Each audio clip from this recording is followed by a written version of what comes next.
ముందు స్టోరీలో చూశారు కదా, పర్సనల్ మెంటర్షిప్ సెషన్లో వాళ్ళకున్న డౌట్స్ క్లియర్ చేసుకున్నారు.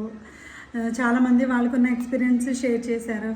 సో మీరు కూడా ఒక స్టెప్ తీసుకుంటే మీకున్న డౌట్స్ క్లియర్ చేసుకుని స్టెప్ బై స్టెప్ వాళ్ళు ఏం చెప్తున్నారు ట్రైనింగ్లో అన్నీ మనకి ఎవ్రీథింగ్ ట్రైనింగ్లో ప్రొవైడ్ చేస్తారు. అండ్ నా పర్సనల్ మెంటర్షిప్ సెషన్ ఉంటుంది. సో మీకు లెర్నింగ్ మైండ్ సెట్ ఉంటే కనుక ఎవ్రీథింగ్ మనకి ట్రైనింగ్లో నేర్పిస్తారు. నేర్చుకున్న దాన్ని మనం స్టెప్ బై స్టెప్ ఇంప్లిమెంట్ చేస్తే ఇన్ ఫ్యూచర్ మొత్తం కూడా ఆర్టిఫిషియల్ ఇంటెలిజెన్సీయే. ఇప్పుడున్న ట్రెండింగ్లో ఉన్న స్కిల్స్ ఉపయోగించుకుని ఇన్కమ్ని ఎలా జనరేట్ చేసుకోవాలి అంటే మనకి ఇలాంటి ప్లాట్ఫామ్ హెల్ప్ తీసుకుంటేనే మనకి సాధ్యమవుతుంది. సో ఏ యూట్యూబరు గూగుల్లోనే ఎవరు కూడా మనకి ప్రాపర్గా గైడెన్స్ ఇవ్వరు. ఇక్కడైతే step 1, step 2, step 3 step by step ఎలా చేసుకోవాలో అన్నీ నేర్పిస్తారు ట్రైనింగ్లో. అట్ ద సేమ్ టైం ఇలాగ గైడెన్స్ ఇచ్చే ఒక మెంటర్ ఉంటారు.